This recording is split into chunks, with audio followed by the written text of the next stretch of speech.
Special guest on the phone today. This is awesome. Coming up this Saturday, it is UFC 170. The main event is going to be Ronda Rousey up against this lovely lady, Sarah McMann. Now, Sarah, you're relatively new to a lot of people who watch UFC, mainly because the women's division is relatively new to a lot of people who watch the UFC. And the biggest name that they all know is Ronda Rousey. And possibly behind that, maybe a Cyborg or a Miesha Tate or something like that. What are you going to do to make sure that you're known after Saturday? All I focus on for that is winning the fight. I'm not really like a strong, person who likes to get a lot of media attention. So really, like that part, I'm assuming will just take care of itself with the win. So yeah, obviously becoming champion would put your name out there pretty quickly. Yeah. But I think it's more than that. I mean, I really do. You say that you're not a media person. I think that Ronda Rousey has become such a household name, not just because she's the champion, but also because of the way she carries herself in the media. I mean, I'm not even necessarily a Ronda Rousey fan, and I think there's a lot of people in the same position as me that know Ronda Rousey because they kind of despise the way she acts in the media. And I'm not saying that you have to go out there and you have to put on a show and become a heel or something like that.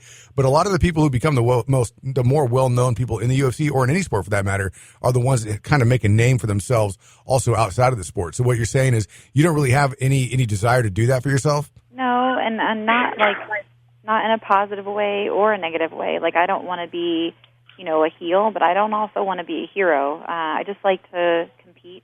I'm really more in this for athletics, so I want to go out and achieve my goals. And I'm not as interested in the public. It's terrible, but that's really like.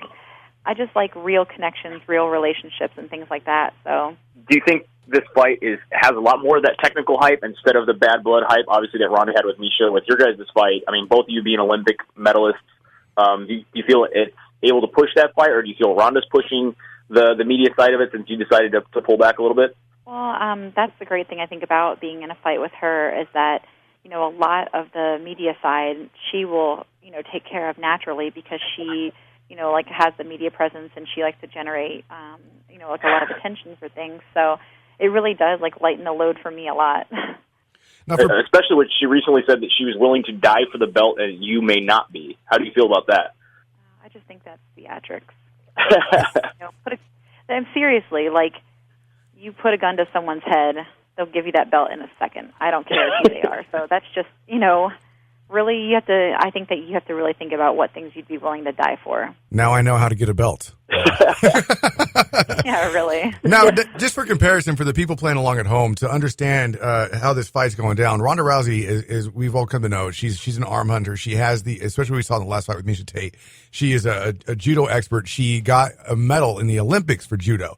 Now, to compare this to Sarah McMann, who is fighting her, who is also undefeated, by the way, coming into this fight, Ronda Rousey at 8-0, Sarah McMann at 7-0. Sarah McMann also has an Olympic medal for wrestling. Now, to put this on par, Miesha Tate is also a wrestler. Was she state champ, Dodge? Yeah, I believe so. The state champion wrestler. Now compared. What's that? Okay. I was going to say. I'll clarify for you. It would be different if Miesha were a state champ against boys. But the odds are, being a state champ against girls, there was very few people in Washington who were competing for that. So, that, it's just kind of, people comparing mine and Miesha's wrestling accolades is, No, I'm not trying to compare your guys' accolades. I was actually trying to separate it. Because I wasn't trying to compare it at all. What I was trying to set aside the difference here, because Miesha Tate had a lot of hype going into the fight with Ronda Rousey because she was a state champ wrestler. You are an Olympic level. You medaled in the Olympics. I mean, this first woman ever. Yeah, this is for the United States. That's exactly what I'm saying. No, I'm not comparing you two by any means. What I'm saying is there was a lot of hype for Miesha being, she's a great wrestler going into this, but it's almost apples and oranges when you compare the level of wrestling abilities. I mean, if you had to describe the difference between the level of wrestling with Miesha Tate and the level of wrestling that you have, how would you describe it? I would say that's, the equivalent of comparing, George St. Pierre to somebody who just started MMA and is still an amateur, has done it for 4 years. Seriously, when you do wrestling and you've done it for 4 years in high school, that's a very beginning level of it. And she's been able to to translate the basic skills that she had from wrestling into MMA pretty well.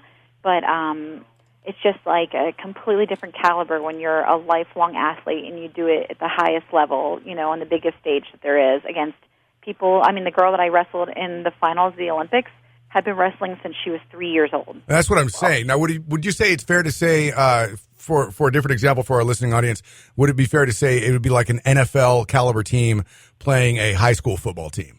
The difference in abilities and skill. I mean, it really is. It's the best in the world against somebody who did it, and you have to even look to, was she the starter on her lineup, on the boys wrestling team?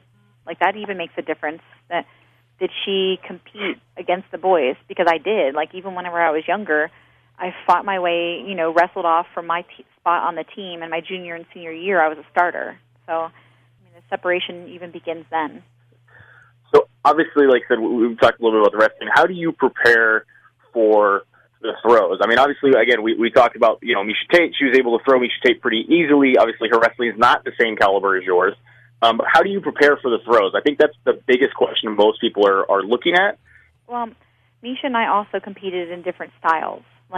She competed in wrestling against boys in that collegiate style. It just doesn't have as many throws. You obviously still can throw, but you can't do high amplitude throws in high school and collegiate wrestling. So people don't throw as often as they, shoot single leg, double leg attacks. Mm-hmm. But in freestyle, the higher amplitude throws are rewarded, far more than, doing a regular takedown, which is sometimes can be 1 to 3 points, whereas a high amplitude throw can be a 5-point move. So people throw a lot more in freestyle, and I predominantly did freestyle. So, I've already had a lot of experience against defense against throws. Which is a huge difference compared to what Miesha Tate, obviously what we saw in the last fight. We haven't seen a display of judo like that in a long time. And I think, and that's what we're trying to get people to understand here is this is a serious difference in abilities as far as wrestling goes and things of that nature. Sarah McMann walking in here at 7-0 presents a big problem for Miesha Tate. And I don't think that a lot of people understand. I'm sorry, Ronda Rousey. It's okay. Brain fart. Anyway, but I think a lot of people are going to see a different fight than they saw the last time Rousey was in the cage versus this time. You know what I mean? Yeah, I think that a lot of people are going to understand this fight more in hindsight. Some people are going to say, oh, because we don't know, Sarah McMann's name and they haven't, put a lot of hype behind it and she hasn't gone out and said I'm the most wonderful thing in the world that you've ever seen, then they don't understand the skills I bring to it. But I mean, it's partly, it's partly me. I don't care. I don't need people to understand what I can do to go out and do it. We should have introduced you as Vince McMahon's daughter and started that rumor. That's what we should have done. Started that hype train and then boom, there you go. So basically, we have one question that we asked all the fighters and we wrap it up here. A question that Dodge came up with. It's a who would win in a fight question. So Dodge, why don't you go ahead and throw that one out there? All right, Sarah. So who would win in a fight? A bear with machine guns for hands and feet or a pterodactyl that poops chainsaws? I'd say the bear. Taking the bear. The bear with the machine guns for hands and feet wins, according to Sarah McMann. Going up against Ronda Rousey this Saturday, UFC 170 on pay-per-view. Make sure you check it out. Going to be one hell of a night. You also have Daniel Cormier stepping in the ring against a guy who's fighting on 10 days' notice. That's going to be a very interesting one as well. Sarah, I know you're on a tight schedule today, and they're probably going to yell at me any second to get off the phone. So all we have to say is best of luck to you this weekend. We'll be rooting for you. Have a great day. Thank you.